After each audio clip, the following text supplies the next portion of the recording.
நான் மீட்டிங்ல இருக்கிறப்போ எத்தனையோ தடவை உன் காலை நான் மிஸ் பண்ணியிருக்கேன். அதே மாதிரி தான் இதுவும். சரி, உன் வேலையெல்லாம் முடிஞ்சிருச்சா? முடிஞ்சதுங்க. சூப்பர். அப்ப கிளம்பி ரெடியாரு. எதுக்குங்க? சும்மா அப்படி ஜாலியா வெளில ரவுண்ட் போலாம்.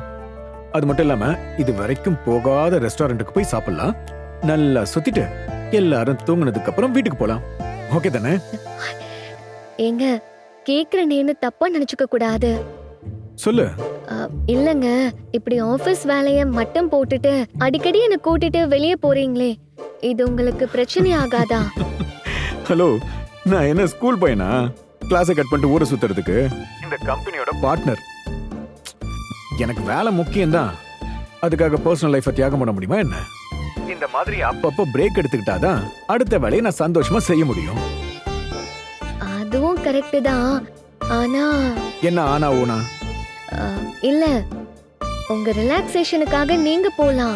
ஆனா நானும் வந்தா அடிக்கடி உங்களை ஹோட்டலுக்கு கூட்டிட்டு போய் நான் தான் உங்களை கெடுக்கிறேன்னு. அப்படின்னு யார் சொன்னா? இல்ல, யாரும் சொல்லல. ஆனா சொல்லிடுவாங்களோன்னு. சொன்னா அவங்களுக்கு நான் பதில் சொல்லிக்கிறேன். இருந்தாலும் எனக்கு என்னவோ. சொன்னா கேளு கண்மணி. இன்னும் ½ அன் அவர்ல நான் வீட்ல இருப்பேன். என்ன ஓகேவா? கண்மணியா? நீ உடனே கிளம்பி ரெடியாரு. இன்னைக்கு லஞ்ச் டின்னர் எல்லாமே வெளியில தான்.